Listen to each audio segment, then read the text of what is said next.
ഇന്ന് രാവിലെയുള്ള ധ്യാനത്തിനായി നമുക്ക് സുപരിചിതമായ ഒരു വാക്യം വായിക്കുന്നു. 1 പത്രോസ് 5:7. അവൻ നിങ്ങൾക്കായി കരുതുന്നതാകയാൽ നിങ്ങളുടെ സകല ചിന്താകുലവും അവൻ്റെ മേൽ ഇട്ടുകൊള്ളുവിൻ. നാം പലപ്പോഴും വായിക്കുകയും ധ്യാനിക്കുകയും ആശ്വസിക്കുകയും ഒക്കെ ചെയ്തിട്ടുള്ളതായ ഒരു വേദഭാഗമാണല്ലോ നാം വായിച്ചതായ ഈ വാക്യം. കർത്താവ് നമുക്ക് വേണ്ടി കരുതുന്നു എന്നുള്ളത് അപ്പോസ്തലനായ പത്രോസ് നമ്മെ ഓർമ്മിപ്പിക്കുകയാണ്. ദൈവത്തിൻ്റെ കരുതൽ ഏറ്റവും വിലയേറിയതായ കരുതലാണ്. കർത്താവ് നമുക്ക് വേണ്ടി കരുതുന്നത് പോലെ മറ്റാർക്കും നമുക്ക് വേണ്ടി കരുതുവാനായിട്ട് സാധിക്കുകയില്ല. നമുക്കറിയാം, നാം നമ്മുടെ മക്കൾക്ക് വേണ്ടി പലതും കരുതി വയ്ക്കാറുണ്ട്. അവർക്ക് വേണ്ടി വസ്തുവകകൾ കരുതി വയ്ക്കാറുണ്ട്, പണം കരുതി വയ്ക്കാറുണ്ട്, വീടുകൾ കരുതി വയ്ക്കാറുണ്ട്, ജോലികൾ കരുതി വയ്ക്കാറുണ്ട്. അങ്ങനെ പല കാര്യങ്ങൾ നാം നമ്മുടെ മക്കൾക്ക് വേണ്ടി കരുതി വയ്ക്കാറുണ്ട്. എന്നാൽ ദൈവം, സ്വർഗീയ പിതാവ്, തൻ്റെ മക്കൾക്ക് വേണ്ടി കരുതി വയ്ക്കുന്നത് മനുഷ്യരാരും കരുതുന്നത് പോലെ അല്ല എന്ന് നമുക്ക് കാണുവാനായിട്ട് സാധിക്കും. ദൈവം നമുക്ക് വേണ്ടി കരുതി വയ്ക്കുന്നത് എങ്ങനെയാണ്? നാം വായിക്കുന്നുണ്ട്, ദൈവം തൻ്റെ മക്കൾക്ക് വേണ്ടി ഒരുക്കി വെച്ചിട്ടുള്ളത് ഒരു കണ്ണ് കണ്ടിട്ടില്ല, ചെവി കേട്ടിട്ടില്ല, ഒരു മനുഷ്യൻ്റെയും ഹൃദയത്തിൽ തോന്നിയിട്ടുമില്ല എന്നാണ് നാം വായിക്കുന്നത്. ഏറ്റവും അനുഗ്രഹകരമായ കാര്യങ്ങളാണ് ദൈവം നമുക്ക് വേണ്ടി കരുതുന്നത്. അപ്പോസ്തലനായ പത്രോസ് പറയുന്നത്, നിങ്ങളുടെ സകല ചിന്താകുലവും അവൻ്റെ മേൽ ഇട്ടുകൊള്ളുവിൻ എന്നാണ്. കാരണം കർത്താവ് നിങ്ങൾക്ക് വേണ്ടി കരുതുന്നു. അപ്പോൾ കർത്താവ് നമുക്ക് വേണ്ടി കരുതുന്നത് നമ്മുടെ സകല ചിന്താകുലവും മാറ്റുന്നതിന് വേണ്ടിയുള്ള കാര്യങ്ങളാണ്. സകല ചിന്താകുലവും മാറ്റുന്നതിന് വേണ്ടി കർത്താവ് നമുക്ക് വേണ്ടി കരുതുന്നു. എത്ര അനുഗ്രഹകരമായ ഒരനുഭവമാണത് പ്രിയമുള്ളവരെ. ചിന്താകുലങ്ങളില്ലാത്ത മനുഷ്യനില്ല. ഏതെല്ലാം നിലകളിലാണ് നാം ചിന്താകുലങ്ങൾ വഹിക്കുന്നത്? ആകുല ചിന്തകൾ മനുഷ്യ സഹജമാണ്.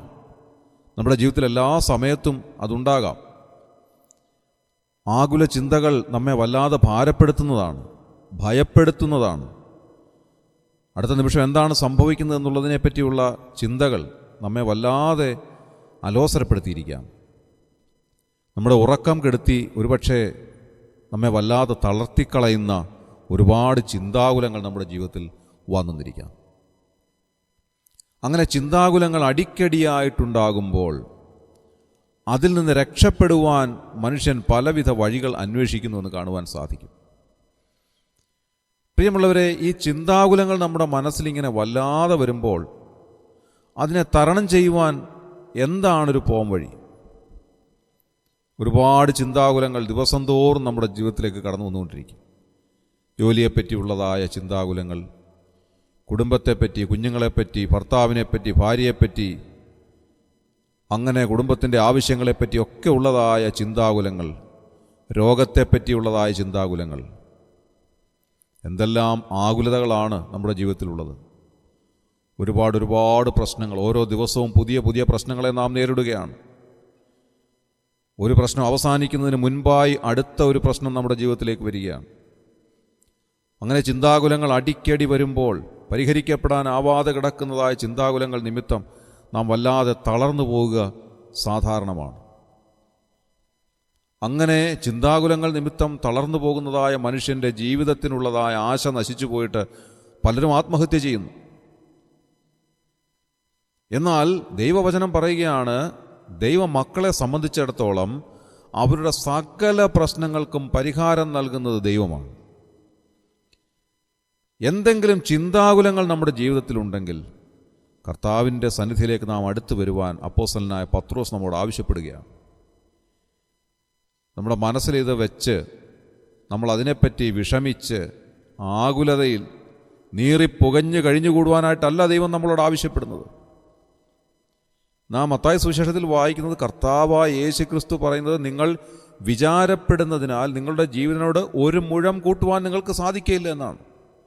നാം പലപ്പോഴും വിചാരപ്പെടുന്നവരായി തീരാറുണ്ട്. കർത്താവ് മാർത്തയോട് പറയുന്നത്, മാർത്തയെ നീ പലതിനെ ചൊല്ലി വിചാരപ്പെട്ടും മനം കലങ്ങിയും ഇരിക്കുന്നു എന്നാണ്. പല പല കാര്യങ്ങളെപ്പറ്റി ഓർത്ത് നാം വിചാരപ്പെടുകയാണ്. എന്നാൽ അങ്ങനെ വിചാരപ്പെടുന്നത് കൊണ്ട് എന്താണ് നമ്മുടെ ജീവിതത്തിൽ പ്രയോജനമായിട്ടുള്ളത്? നമ്മൾ വിചാരപ്പെടുന്നത് കൊണ്ട് ഏതെങ്കിലും ഒരു പ്രശ്നം പരിഹരിക്കപ്പെടുന്നുണ്ടോ പ്രിയമുള്ളവരെ? ഒരിക്കലുമില്ല എന്ന് കാണുവാൻ സാധിക്കും. നമ്മൾ പ്രശ്നങ്ങളെപ്പറ്റി ഓർത്തുകൊണ്ട് വിചാരപ്പെട്ടുകൊണ്ട് പരവശരായി തീർന്നുകൊണ്ട് നമ്മുടെ സമാധാനം കെടുത്തിക്കളഞ്ഞ് നാം വല്ലാതെ ഭാരപ്പെട്ട് തളർന്ന് തകർന്ന് ഉറക്കം നഷ്ടപ്പെട്ടവരായി പലവിധ ശാരീരികമായ ക്ലേശങ്ങൾ അനുഭവിക്കുന്നവരായി തീരുകയാണ്.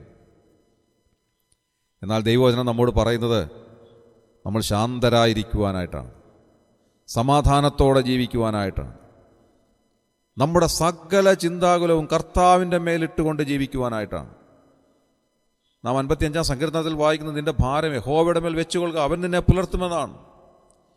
സകല ഭാരവും കർത്താവിൻ്റെ മേൽ വയ്ക്കുവാൻ ദൈവം നമുക്ക് അനുവാദം നൽകിയിരിക്കുകയാണ്. നമ്മളിങ്ങനെ ഭാരമെല്ലാം വഹിച്ച് ചിന്താകുലങ്ങൾ വഹിച്ച് നാം വല്ലാതെ ഭാരപ്പെട്ട് നാളെപ്പറ്റിയോർത്ത് ഭാവിയെപ്പറ്റിയോർത്ത് വിവിധങ്ങളായ പ്രയാസങ്ങളെല്ലാം നമ്മുടെ മനസ്സിൽ വെച്ചിട്ട് നാം വല്ലാതെ ക്ഷീണിച്ച് തളർന്ന് നാം ഹൈപ്പർ ടെൻഷനായി മാറുവാനായിട്ടല്ല ദൈവം നമ്മളോട് ആവശ്യപ്പെടുന്നത്. കർത്താവ് നമ്മോട് ആവശ്യപ്പെടുന്നത് ദൈവസന്നിധിയിലേക്ക് അടുത്തു വരുവാനും സമാധാനത്തിൽ ജീവിക്കുവാനുമായിട്ടാണ്. നിന്റെ എല്ലാ പ്രശ്നങ്ങളും കർത്താവിൻ്റെ മേൽ വെച്ചുകൊള്ളുക. കർത്താവ് അത് ഏറ്റെടുക്കുവാൻ സന്നദ്ധനാണ്. നിന്നെ സ്വതന്ത്രനായിട്ട് വിടുവാൻ കർത്താവ് സന്നദ്ധനാണ്. നീ അനുഭവിക്കുന്നതായ സകല വിഷമതകളും ഏറ്റെടുക്കുവാൻ കർത്താവ് സന്നദ്ധനാണ്. നിന്നെ സാന്ത്വനിപ്പിക്കുവാൻ, നിന്നെ സമാധാനിപ്പിക്കുവാൻ, പരിഹാരമില്ല എന്ന് വിചാരിക്കുന്ന നിന്റെ പ്രശ്നങ്ങൾക്ക് ശാശ്വതമായ പരിഹാരം നൽകുവാൻ കർത്താവ് വിശ്വസ്തനാണ്, മതിയായവനാണ്. ഇന്ന് രാവിലെ സകല ചിന്താകുലങ്ങളും കർത്താവിൻ്റെ മേൽ ഇറക്കി വയ്ക്കാം പ്രിയമുള്ളവരെ. എല്ലാ ഭാരങ്ങളും കർത്താവിൻ്റെ മേൽ ഇറക്കി വയ്ക്കാം. നമ്മെ പ്രയാസപ്പെടുത്തുന്ന, നമ്മെ വല്ലാതെ ഭാരപ്പെടുത്തുന്ന, നമ്മെ ആകുല ചിന്തയിലേക്ക് നയിക്കുന്നതായ സകല പ്രശ്നങ്ങളും ഇന്ന് രാവിലെ കർത്താവിൻ്റെ മേൽ ഇറക്കി വയ്ക്കാം. എന്നിട്ട് നമുക്ക് ആശ്വാസത്തോടെ, സൗഖ്യത്തോടെ, സമാധാനത്തോടെ, സന്തോഷത്തോടെ ദൈവസന്നിധിയിൽ ജീവിക്കാം. കർത്താവ് നമ്മെ സഹായിക്കട്ടെ. ദൈവവചനം നമ്മോടതാണ് ആവശ്യപ്പെടുന്നത്. നിന്റെ സകല ചിന്താകുലവും കർത്താവിൻ്റെ മേൽ ഇറക്കി വയ്ക്കുക. കാരണം കർത്താവ് നിങ്ങൾക്ക് വേണ്ടി കരുതുന്നവനാണ്. ഒരുപക്ഷെ നമ്മൾ വിചാരിക്കും, ഇതുവരെയും എനിക്കൊന്നും കരുതി വയ്ക്കുവാൻ സാധിച്ചിട്ടില്ല, മക്കൾക്ക് വേണ്ടി, കുടുംബത്തിന് വേണ്ടി, എനിക്ക് വേണ്ടി ഒന്നും കരുതി വയ്ക്കുവാൻ എനിക്ക് സാധിച്ചിട്ടില്ല എന്നൊരു പക്ഷെങ്കിൽ നാം വിചാരിക്കുന്നുവെങ്കിൽ ദൈവവചനം നമ്മോട് പറയുകയാണ്, നമുക്ക് വേണ്ടി കരുതുന്ന ഒരു സ്വർഗമുണ്ട്. നിനക്ക് വേണ്ടി എല്ലാം കരുതി വച്ചിരിക്കുന്നതായ ഒരു സ്വർഗമുണ്ട്. നിൻ്റെ ആവശ്യങ്ങൾ എന്താണോ അതെല്ലാം അറിഞ്ഞ് നിനക്ക് വേണ്ടി കരുതുന്നവനായ ഒരു ദൈവം, നിന്നെ ഒരു നാളും അനാഥനായി വിടാത്ത, നിന്നെ കൈവിടാത്ത, നിന്നെ സഹായിക്കുന്ന ഒരു സ്വർഗീയ കരം നിന്നോട് കൂടെയുണ്ട്. അതുകൊണ്ട് നിൻ്റെ മനസ്സ് വിഷമിക്കുന്നുവെങ്കിൽ ഇന്ന് രാവിലെ കർത്താവിൻ്റെ അരികിലേക്ക് വരിക. നിന്നെ ആശ്വസിപ്പിക്കുന്ന കർത്താവിൻ്റെ കരം നിന്നെ തലോടട്ടെ. നിന്നെ സഹായിക്കുന്ന കരം നിനക്ക് വേണ്ടി എല്ലാം കരുതട്ടെ. നിന്നെ ഉയർത്തുന്ന കരം നിന്നെ ഏറ്റവും ഉയരത്തിലേക്ക് നയിക്കട്ടെ, ഉന്നതിയിലേക്ക് നയിക്കട്ടെ. നിന്നെ സാന്ത്വനപ്പെടുത്തുന്ന കരം ഇന്ന് രാവിലെ നിന്നെ ആശ്വസിപ്പിക്കട്ടെ. നിനക്ക് വേണ്ടി കരുതി വച്ചിരിക്കുന്ന ആ കർത്താവിൻ്റെ അരികിലേക്ക് ഇന്ന് രാവിലെ അടുത്ത് ചെന്ന് നമുക്ക് വേണ്ടിയുള്ള അനുഗ്രഹങ്ങളെല്ലാം, കരുതി വച്ചിരിക്കുന്ന അനുഗ്രഹങ്ങൾ പ്രാപിക്കുവാൻ കർത്താവ് നമ്മെ സഹായിക്കട്ടെ. ഇന്ന് രാവിലെ നമുക്ക് കർത്താവിൻ്റെ അരികിലേക്ക് അടുത്തിയെല്ലാം നമ്മുടെ കണ്ണുകളെ അടയ്ക്കാം, നമുക്ക് പ്രാർത്ഥിക്കാം. ക്രിസ്തുവേശുവിലൂടെ അതിവാത്സല്യമായി ഞങ്ങളെ സ്നേഹിക്കുന്ന സ്വർഗീയ പിതാവാ നല്ല ദൈവമേ, അനുഗ്രഹകരമായ ഈ പ്രഭാതത്തിനായി ഞങ്ങൾ നന്ദിയോടെ സ്തോത്രം ചെയ്യും. കർത്താവെ, പലപ്പോഴും ഞങ്ങൾ വിചാരപ്പെട്ട് മനം കലങ്ങിപ്പോകുന്നതായ സ്ഥിതിയിൽ ഞങ്ങളായിരിക്കുന്നു. പലതിനെ ചൊല്ലി ഞങ്ങൾ വിചാരപ്പെടുന്നു കർത്താവെ. പലവിധ ആകുല ചിന്തകൾ ഞങ്ങളെ വല്ലാതെ ഞെരുക്കുന്നു കർത്താവെ. എന്നാൽ ഇന്ന് രാവിലെ ഞങ്ങളുടെ എല്ലാ ഭാരങ്ങളും അവിടുത്തെ മേൽ ഞങ്ങൾ ഇറക്കി വയ്ക്കുകയാണ്. അവിടുന്ന് ഞങ്ങൾക്ക് വേണ്ടി കരുതുന്നു എന്ന് ഞങ്ങൾ അറിയുന്നു കർത്താവെ. അവിടുന്ന് ഞങ്ങൾക്ക് വേണ്ടി എല്ലാ കാര്യങ്ങളും കരുതുന്നവനാണെന്നുള്ള പൂർണ്ണമായ ഉറപ്പ് ഞങ്ങൾക്ക് അവിടുന്ന് നൽകുന്നതിനായി ഞങ്ങൾ നന്ദിയോടെ സ്തോത്രം ചെയ്യും. ഇന്നത്തെ ദിവസം ആകുല ചിന്തകളൊന്നുമില്ലാതെ ജീവിപ്പാൻ ഞങ്ങളെ സഹായിക്കുന്നു. ഞങ്ങളുടെ ജീവിതത്തിലെ എല്ലാവിധ ഭാരങ്ങളും പ്രയാസങ്ങളും നീക്കിത്തന്ന് ഞങ്ങളെ സൗഖ്യത്തോടെ സമാധാനത്തോടെ ജീവിക്കുവാൻ അനുവദിക്കണമേ കർത്താവേ. ഞങ്ങൾ ആഗ്രഹിക്കുന്ന നന്മകൾ, ഞങ്ങൾ ആഗ്രഹിക്കുന്ന എല്ലാവിധ ആനുകൂല്യങ്ങളും ഞങ്ങൾക്ക് നൽകി ഞങ്ങളെ സഹായിക്കണമേ. ഞങ്ങൾ ആഗ്രഹിക്കുന്ന തുറമുഖത്ത് ഞങ്ങളെ എത്തിക്കുന്നവൻ അവിടുന്ന് ആകിയാൽ ഞങ്ങൾ നന്ദി പറയുന്നു. ഇന്നത്തെ ദിവസം ഞങ്ങൾക്ക് അനുഗ്രഹമാക്കി തരണമേ കർത്താവേ. അവിടുന്ന് അങ്ങനെ ചെയ്തിരിക്കാൽ ഞങ്ങൾ നന്ദിയോടെ സ്തോത്രം ചെയ്യുന്നു. ഞങ്ങളുടെ പ്രാർത്ഥന അവിടുന്ന് കേട്ടതിനായി സ്തോത്രം. ഞങ്ങളെ അനുഗ്രഹിച്ചതിനായി സ്തോത്രം. ഞങ്ങളുടെ സകല ചിന്താകുലങ്ങളും അവിടുന്ന് ഏറ്റെടുത്തതിനായി സ്തോത്രം. ഞങ്ങൾക്ക് സമാധാനവും സൗഖ്യവും നൽകിയതിനായി സ്തോത്രം. ഞങ്ങളുടെ കർത്താവിൻ രക്ഷിതാവുമായ യേശു ക്രിസ്തുവിൻ്റെ വിലയേറിയ നാമത്തിൽ താഴ്മയായി യാചിക്കുന്നു. കൃപയുണ്ടായി കേൾക്കുമാറാകണമേ സ്വർഗീയ നല്ല പിതാവേ. ആമേൻ.